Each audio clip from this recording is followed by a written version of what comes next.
Senectud, todo lo relacionado con el adulto mayor y su entorno. Acompáñanos a entender y conocer lo maravilloso del cuerpo humano en esta etapa de su vida. De la mano de especialistas que nos ayudarán a entenderla. Senectud, Senectud, Senectud. Bajo la conducción de Enrique Gallardo García. Comenzamos.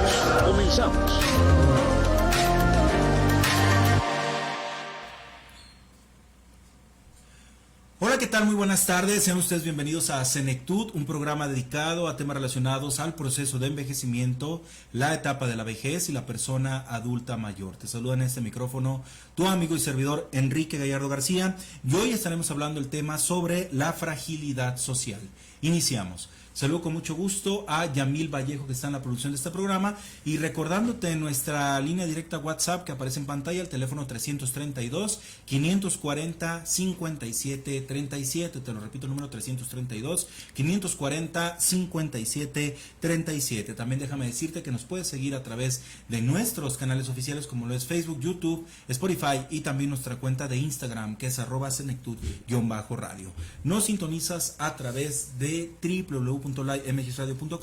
Y para comentarnos del tema que te platiqué al inicio, fragilidad social, tengo el gusto de saludar y presentarles a la doctora Eva Aide Elías Franco. Doctora, bienvenida, muy buenas tardes, ¿cómo está?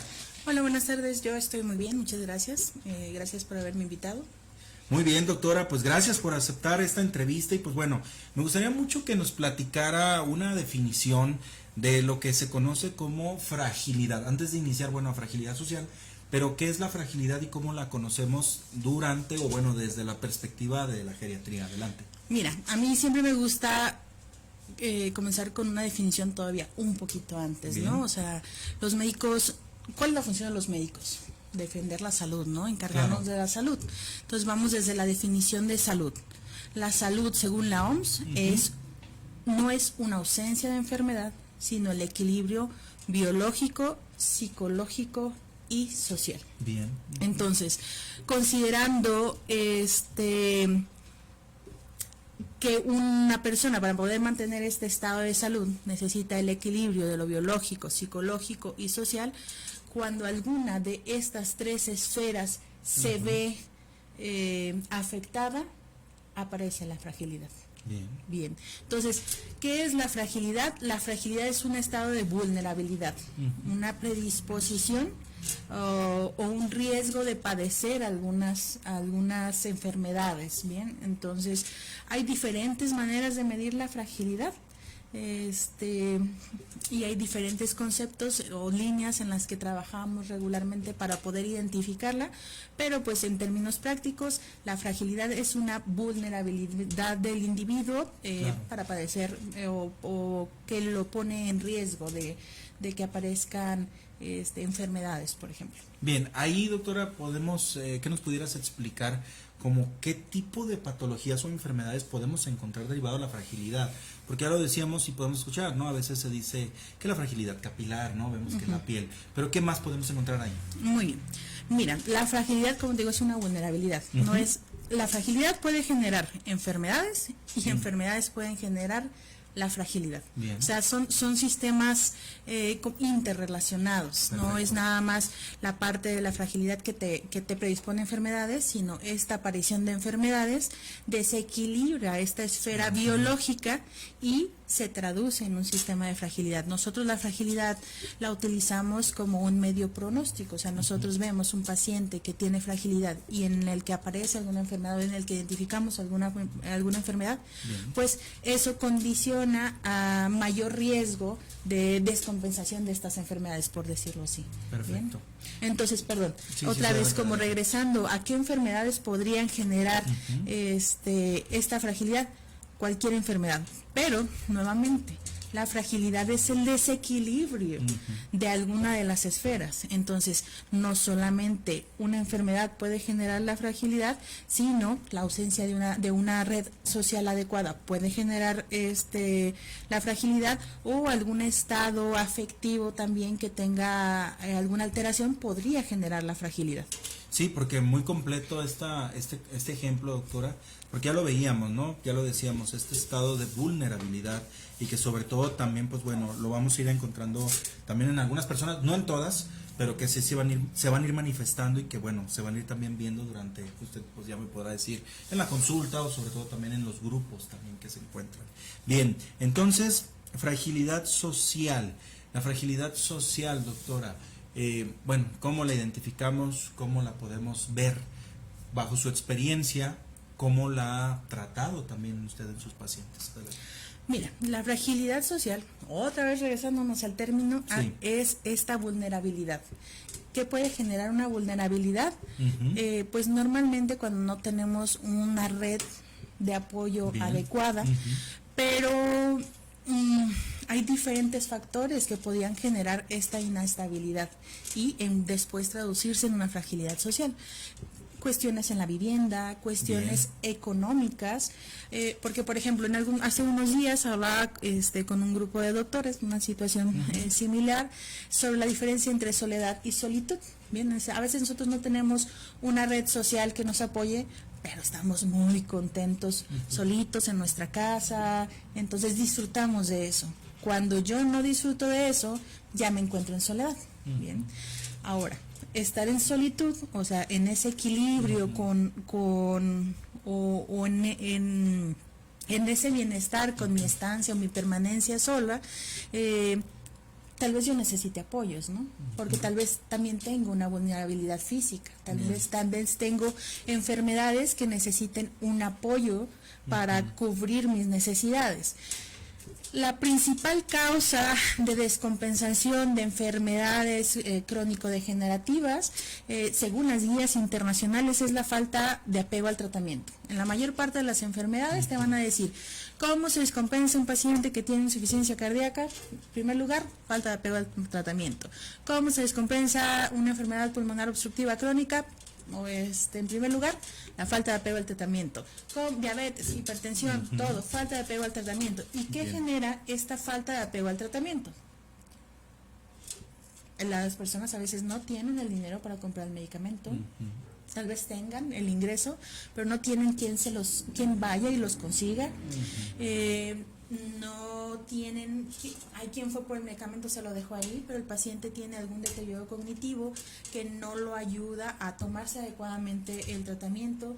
Nosotros como médicos no identificamos adecuadamente estas vulnerabilidades sociales y el paciente, por ejemplo, el paciente con EPOC no le estamos indicando el dispositivo adecuado para que el tratamiento le funcione de manera, no sé si han visto un capítulo de Dr. House donde le dice, a ver, dígame cómo usar el inhalador y se lo pone de perfume, ¿no? Así es. Entonces, a veces esos son errores en los que incurrimos nosotros como médicos, no verificar que el paciente entienda, que tenga la capacidad de conseguir el tratamiento y que lo haga adecuadamente, ¿no? O sea, una vez que ya nos dijo que sí a todo, claro que sí, doctor, sí me lo sé tomar, a ver, ¿cómo lo usa?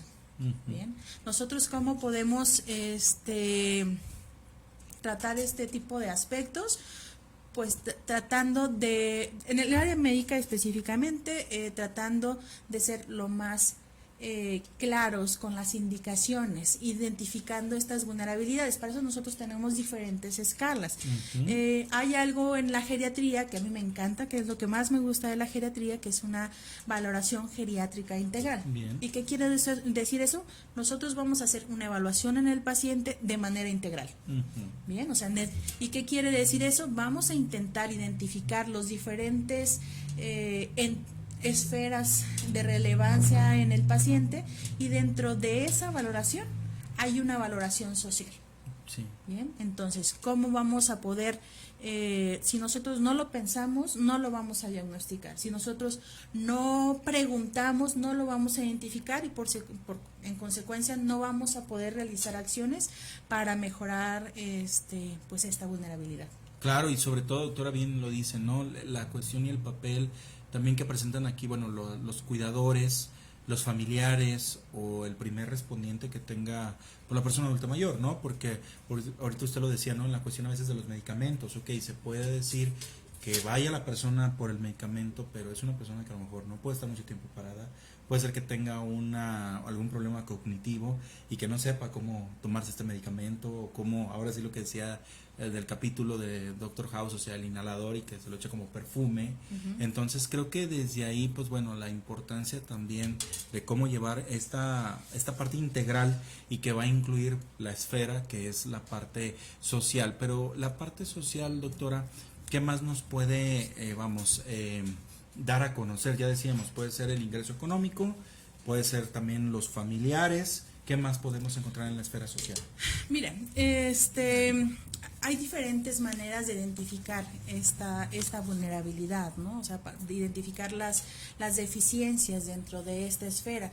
Casi siempre la verdad es que nosotros a veces hacemos demasiadas escalas y nos apoyamos en esas. Hay que tratar de identificar para nuestra población una escala que nos dé la mayor cantidad de información. Una historia clínica completa nos va a ayudar a conocer el entorno del paciente, las condiciones específicas del paciente, para poder hacer estas intervenciones. La verdad es que platicando y conociendo al paciente es como vamos a poder identificarlo. Claro. Hay diferentes escalas. Hay una que a mí me gusta mucho, que es la que más utilizo porque es la que más integral me parece, que es la escala de Gijón. En esta vemos la parte de la vivienda, la parte del ingreso económico. ¿Por qué? Porque hay que ver, la mayor parte de la población mexicana mayor de 65 años son individuos que viven en casa con algún familiar. Entonces, en ese aspecto, pues tienen aparentemente esta red de apoyo que nos podría ayudar, ¿no? Sin embargo, también, por ejemplo, valora el aspecto económico, y lo que vemos aquí es que la mayor parte de la población mexicana durante toda su vida ha tenido trabajos informales, entonces no tiene una pensión contributiva que garantice o que le ayude a conseguir o tener esta asequibilidad de los medicamentos, por ejemplo, ¿no? Entonces, el no haber estado contribuyendo, pues al final tú llegas con alguna vulnerabilidad física, o sea, eventualmente pierdes fuerza, pierdes velocidad, aumentan tus caídas, dejas de salir a trabajar y dejas de percibir, ¿no? Entonces eso te hace dependiente de solamente, por ejemplo, las pensiones no contributivas, las becas que se dan, algunas transferencias que hacen los familiares, que es que la mayor parte de la población, más del 60% de la población mexicana, se sustenta en esa parte, ¿no? Y conforme va pasando el tiempo, pues aumenta todavía eso más. Otra vulnerabilidad social que tiene que ver con el aspecto económico es ser mujer. Bien, o sea, afortunadamente ya las cosas, ya nos estamos peleando, ya estamos nosotros exigiendo más, todavía hay vulnerabilidad, pero considerando las personas de 60 y más, o sea, en ellas todavía se ve que ser mujer representa una vulnerabilidad social importante, ¿bien? Porque son muchas de las mujeres, la mayor parte del tiempo, fueron amas de casas y no consiguieron esa pensión. Entonces, al final caen en este grueso de las personas que necesitan de la pensión no contributiva, que necesitan de las transferencias. Ese es otro aspecto, ¿no? El aspecto económico. Las condiciones de la vivienda. Bien, o sea, hay vulnerabilidades que crecen en un entorno inadecuado. Cuando tenemos un bebé, normalmente adecuamos la casa para el bebé, ¿no? Ponemos tapitas en los enchufes, ponemos barandales para que no se vayan a caer, a veces se caen de todos modos, pues, pero vamos adecuando. Cuando tenemos una persona mayor, o sea, ¿cuántas veces adecuamos la vivienda para que ellos tengan condiciones adecuadas? Rampas con cierta inclinación,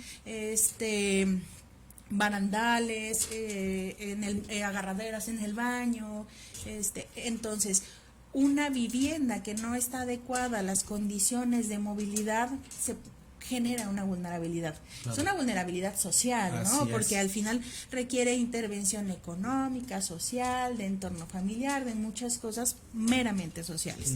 Otro aspecto en el que interviene lo que te había comentado de la soledad y la solitud, pues es como la la frecuencia con que ellos reciben visitas familiares, ¿no? Hay personas que son totalmente funcionales, que hacen todas sus cosas dentro de casa, que pueden salir, pero eventualmente estando solas, tienen un EBC, no tienen nadie que lo identifique a tiempo, y llegan al tiempo, y entonces ya llega y ya el familiar se da cuenta mucho tiempo después, ¿no? Hay personas que dicen, no, pues a mí me visitan 9 veces al mes. Entonces, esta escala que él te comentaba, pues una de las cosas por las que me gusta es que valora, o sea, con qué frecuencia recibe visitas usted en casa, ¿no? O sea, con personas que no vivan también dentro de casa, porque hay que considerar, nos ha pasado a todos, yo te puedo decir porque mis papás también ya están dentro de ese rango y a veces pasa, personas que viven dentro de casa, que los ven tan funcionales, que lo ven como una persona que no necesita apoyo, ¿no? Entonces, claro, el hijo que vive dentro de casa está en casa, pero no los ayuda porque siempre está haciendo cosas, entonces no sabe ni tiene idea de sus condiciones de salud, ni de dónde están los papeles, de nada, ¿no? Entonces, al final, acá la identificación de la vulnerabilidad también es, ok, tiene gente que vive con usted y que lo puede apoyar, eso me da un puntaje, no está solo. Claro. Pero con qué frecuencia recibe visitas de otros lugares. Además que siempre hay roces, ¿no? O sea, vivir con alguien es tener roces de una u otra manera a veces, ¿no? Entonces, una persona que vive en la misma casa, pero, por ejemplo, si el paciente no, en este caso no es funcional, sino totalmente dependiente, llega un momento que esta persona que está todo el tiempo ahí se cansa. Claro. Bien, entonces, ¿qué tanta intervención tengo de familiares que viven fuera y que apoyan a ese cuidador principal? O sea, el no tener ese apoyo conlleva otra vulnerabilidad. Otra cosa es, ok, yo tengo mis necesidades básicas resueltas, pero antes salía a bailar, me gustaba salir a pasear, tenía mi grupo de amigos, entonces, ¿qué tanto me involucro yo en el aspecto social? O sea, ¿qué tan activo soy en la sociedad? Porque somos seres sociales, eso es algo importante. ¿Y qué tanto lo desarrollo? No desarrollarlo también conlleva una vulnerabilidad. Entonces, ¿cómo vamos a identificar esta vulnerabilidad social? Preguntando, conociendo a los pacientes. Y podemos buscar distintas maneras de evaluación, pero, o sea, esas son como las esferas como más, de manera como muy global, ¿no? Perfecto, no, pues muy claras, porque sobre todo, bien me comentaba usted, doctora, esta escala de Gijón, pues es lo que viene abarcando todas estas, pues vamos, preguntas, y que sobre todo pues son necesarias para las personas adultas mayores. Bien, aparece en pantalla nuestra línea directa WhatsApp, teléfono 332-540-5737, y por acá tenemos ya participación de la audiencia. Por acá dice Silvia Armenta, dice: yo vivo sola desde hace 4 años, mi única hija vive en Sinaloa y no tengo red de apoyo. ¿Con quién se acude o cómo ayudar a los que estamos solos? ¿Qué recomendación puede dar, doctora? Bueno, hay diferentes maneras en las que podemos incorporarnos. Los comentaba inicialmente que hay que hacer una valoración integral, ¿bien? Mis recomendaciones, yo le puedo decir, pues vaya y haga y deshaga y viaje, pero hay lo que se llama medicina basada en la persona, o sea, bajo condiciones muy específicas tienen que ir dirigidos estas recomendaciones. De manera general, ¿qué se puede hacer? Bueno, tenemos apoyo, por ejemplo, en el DIF. Normalmente hay una área especial que en donde se hacen clubs de día, en donde se pueden ir incorporando, se gestionan viajes, pero por eso le digo, o sea, la dirección tiene que ser como muy individualizada, porque usted me dice, es que ¿sabes qué? Yo no tengo, tengo algún problema de movilidad, ¿no? De dismovilidad. Bueno, entonces, vamos viendo cómo la vamos apoyando, porque tal vez su DIF le queda muy retirado, se tiene que mover en camión, usted ya no se mueve en camión, entonces, pero algunas de las maneras que podemos hacer, y por ejemplo, en el caso del DIF, que la verdad es donde yo he estado identificando, que es donde más nos pueden estar apoyando, tienen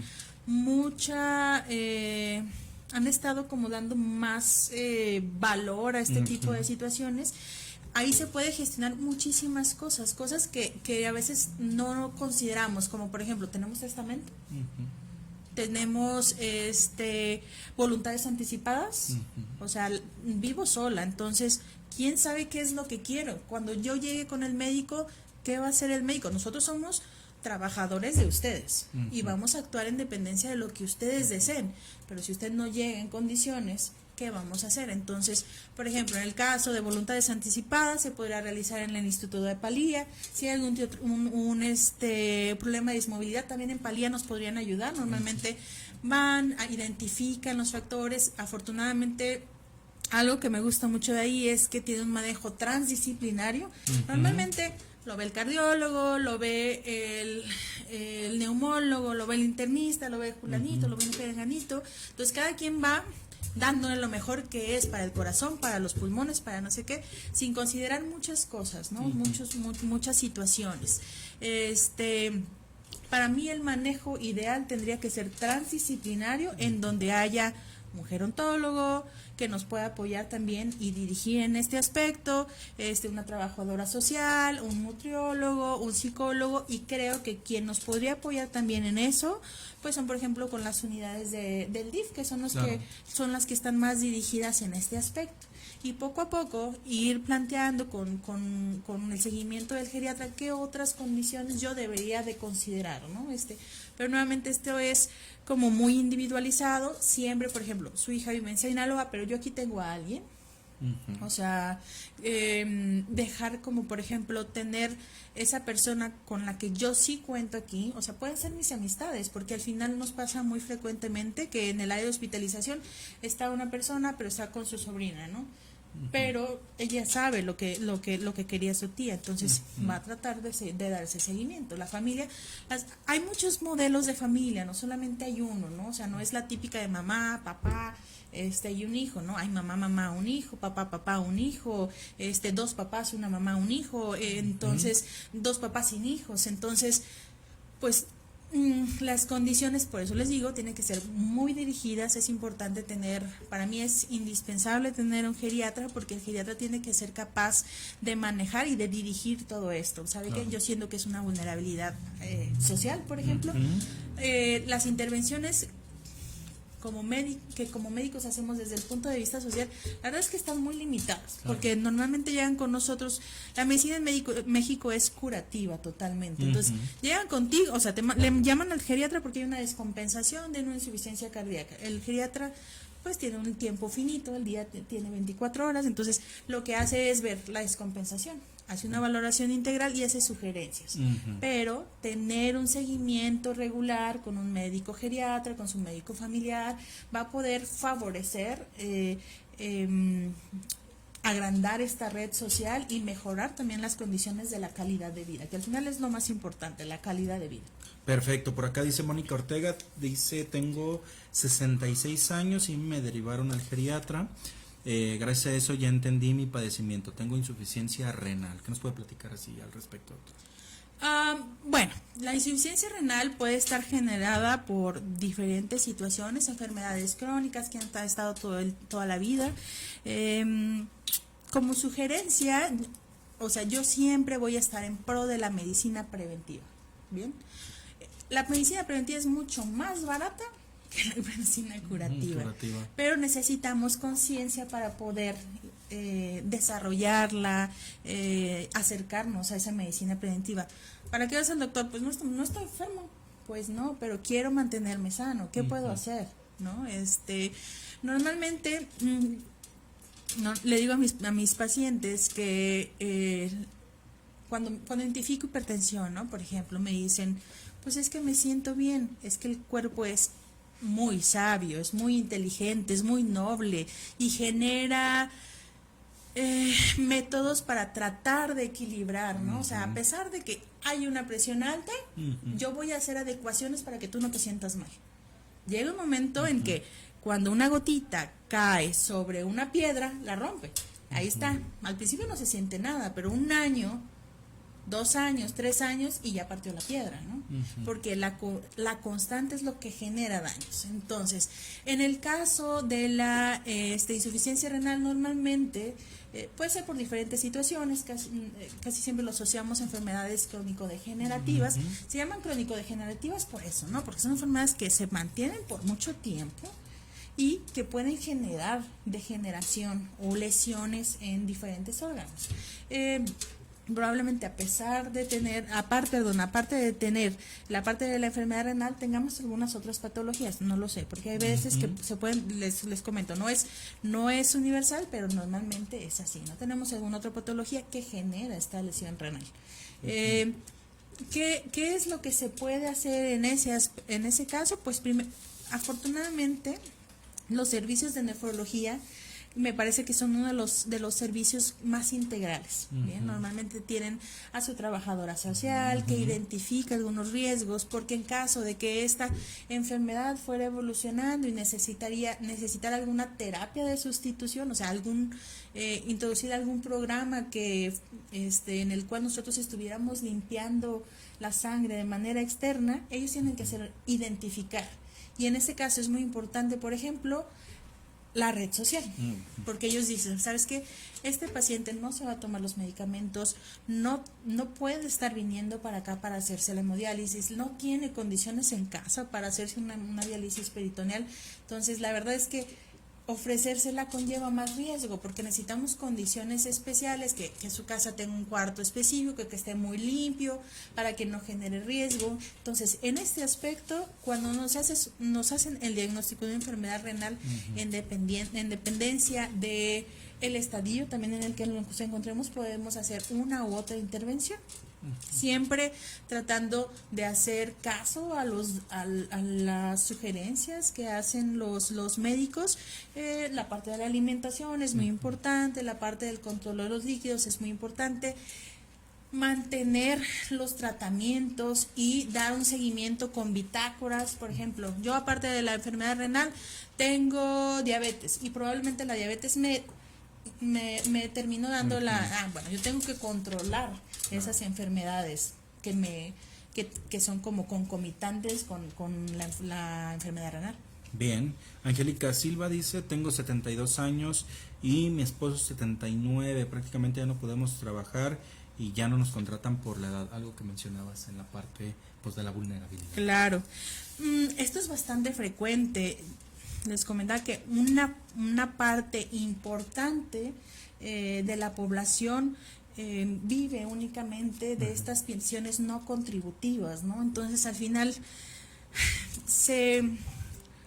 son limitadas, ¿no? O sea, la verdad es que es muy complejo hacer estos aumentos. O sea, tendríamos que tener un sistema que garantizara condiciones para más personas y disminuyera esta vulnerabilidad, porque al final recordemos que este desequilibrio genera fragilidad completa, ¿no? O sea, esta vulnerabilidad puede traducirse también en enfermedades, ¿no? En patologías que lleven muchísimo más riesgo. Entonces, hay que tratar de gestionar los servicios de la manera que sean como más asequibles. A veces hay problemas de dismovilidad, entonces eso, o sea, sí, bueno, yo tengo un DIF que me podría estar dando fisioterapia para reacondicionamiento, pero me queda lejísimos, ¿no? Afortunadamente, por ejemplo, sí me he enterado que hay algunos DIF, sobre todo en Zapopan, la verdad, que tienen incluso carritos, ¿no? O sea, que pasan así por en la mañana y recogen y llevan al centro de día, están ahí, les garantizan ciertos el desayuno y la comida, ya los regresan comiditos, están con ergoterapia, con terapia ocupacional durante el día, que también favorece o estimula esta parte del deterioro cognitivo, o evita o frena el deterioro cognitivo, también pues la parte del reacondicionamiento físico. Entonces, nuevamente, para poder hacer la dirección necesito saber qué patologías tiene, la situación muy personal de ellos, la localización, para poder hacer estas direcciones. Lo más importante, nuevamente, es su geriatra de cabecera, para que él haga las intervenciones con respecto a eso. La verdad es que a veces nosotros como geriatras también nos limitamos mucho al aspecto médico, ¿no? Al final, pues vivimos en este entorno, ¿no? En donde el entorno es de una medicina curativa, no tanto preventiva, y lo de nosotros es lo biológico, ¿no? Pero cada vez creo que se va ampliando un poquito más este concepto y esta visión, y por eso es que se ha ido desarrollando y se ha ido como afinando cada vez más la valoración geriátrica integral. Sí, porque al final de cuentas, pues bueno, va a calificar muchas esferas, estas varias esferas, pero una de ellas también es importante la cuestión social, ¿no? Porque Sí, claro. lo que decía usted me gustó mucho, doctora, que es la parte, ¿no? Que muchas veces preguntamos esto, ¿no? Pues ¿para qué tengo que ir al médico si estoy sano? O ya voy cuando ya estoy en un proceso delicado. Entonces sí es importante pues esta cultura de prevención, y que sobre todo pues también las personas pues estén acostumbradas, ¿no? A hacerse también estos chequeos de todos los aspectos, porque la medicina pues es de cabeza a pies, Claro. o sea, entonces muy completa. Hay un concepto que es envejecimiento saludable. La geriatría, la mejor geriatría se va a hacer desde la infancia. Bien, o sea, nosotros vamos a ir cultivando un envejecimiento saludable, como actividad física, la parte nutricional, la identificación oportuna de enfermedades crónico-degenerativas. Hace ratito te hablaba de la gotita que está ahí, rompe la piedra. Pues a la hipertensión, por ejemplo, se le llama la asesina silente. No nos damos cuenta por estos mecanismos de regulación.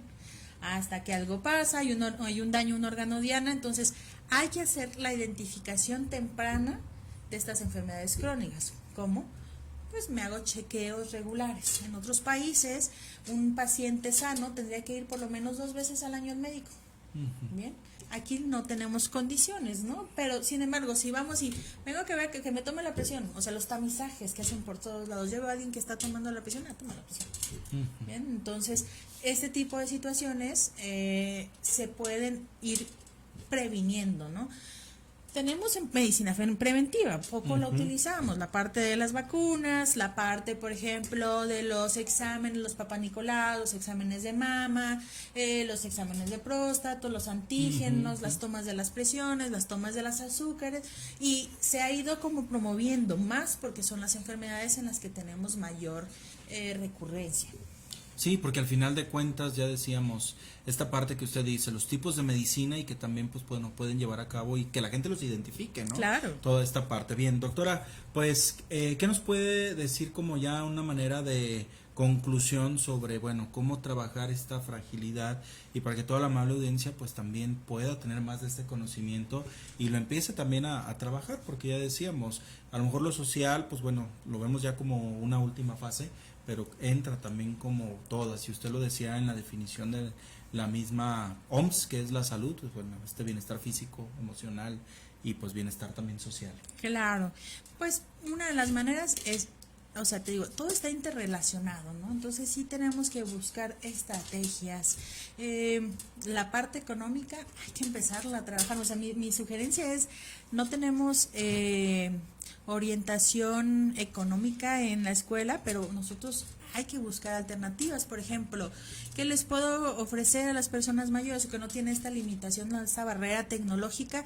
Hay cursos que son gratis sobre economía, ¿no? O sea, para ir viendo y entendiendo muchas de las situaciones en las que tenemos que ir abonando poco a poco desde la juventud, sobre todo para llegar a este envejecimiento saludable y disminuir el desequilibro. La identificación y la plática de situaciones complejas. Es muy difícil platicar, mamá, si necesitaras, ¿quieres que te intube? O sea, mucha gente lo tiene bien definido, ¿no? Y pasa seguido con nosotros que llegan y tú le preguntas a los familiares y dicen, no sé, es que ya no, o es que ya no quería, pero hágale todo. Bien, o sea, esa parte, esa socialización de los temas complejos, es importante hacerlos desde un principio. En el caso, por ejemplo, de las familias que tienen algún tipo de dependencia y tienen un cuidador principal, pero tienen otros familiares, es importante platicar sobre las necesidades, entender que eventualmente necesitamos descansar. No está prohibido descansar, sobre todo ¿para qué? Para evitar el burnout del cuidador. Bien, entonces yo somos 5 hermanos, yo vivo con ella por X o Y, necesito apoyo. Bien, un cuidador principal tendría que tener por lo menos 2 días libres. ¿Para qué? Para que los otros 5 días esté cuidándolos con todo el amor, toda la tranquilidad y descansados. Bien, porque si no, esto va a ser una cascada de situaciones eventualmente, ¿no? Condiciones de vivienda, nuevamente, hay que adecuar la vivienda a las necesidades. Bien, entonces, bueno, muchas de las caídas se llevan a cabo en el baño, ¿no? Entonces hay que poner barandales, hay que tratar de quitar los batientes que puedan generar un tropezón.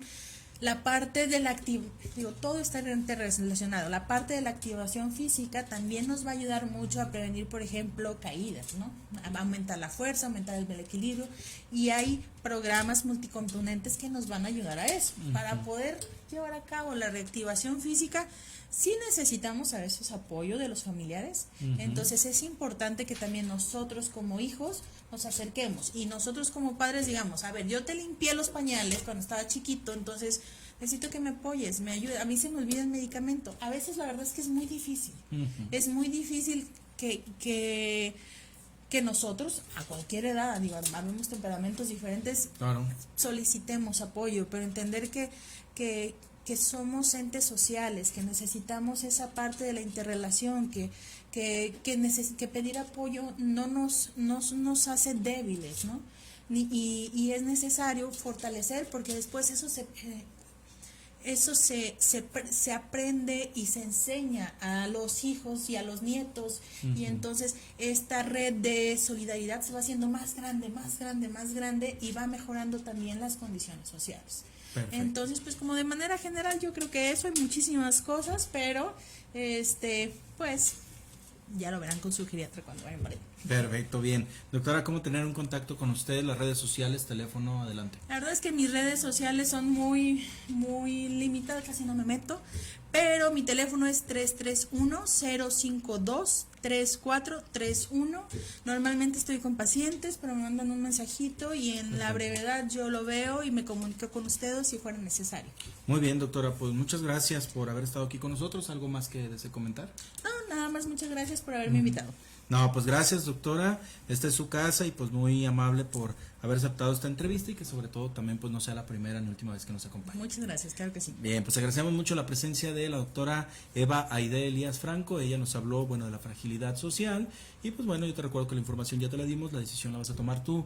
Agradecemos muchísimo a Yamil Vallejo, que estuvo en la producción de este programa, y recordarles que Senectud Radio es un programa dedicado a temas relacionados al proceso de envejecimiento, la etapa de la vejez y la persona adulta mayor. Nos escuchamos todos los lunes por las tardes, y síganos también en nuestros canales oficiales como lo es Facebook, YouTube, Spotify, y también nuestra cuenta de Instagram, que es @senectud_radio. Muchas gracias y que tengan un excelente inicio de semana. Hasta la próxima. Acabas de escuchar Senectud. Te invitamos a sintonizarnos la próxima semana a través de Live MX Radio.